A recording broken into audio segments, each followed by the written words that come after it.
Are you still bringing in the well tax, or is that off the agenda? We're scrapping the water tax and the property tax. You'll be glad to hear. And what about the well tax? The real opinion on this tax will be given in the next general election, and people will have their own choice to vote for parties who want to get rid of it or not, regardless of what Don Thornhill does in his desktop review.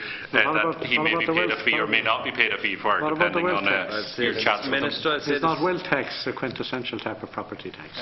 No, property. What you brought in is a housing tax, Minister. Deputy what you brought in is a housing tax. Deputy, just a second now. Yeah. I'm going to say to both of you, this is the estimate. Yes. Stop squabbling. Yes. Okay.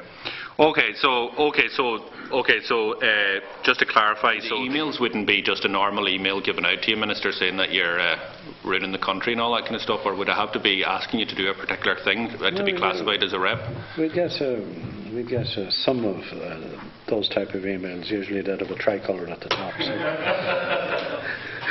The patriotic people you're saying, is it? So we'd be suspicious about the source, but most of the emails I get are telling me the wonderful job I'm doing.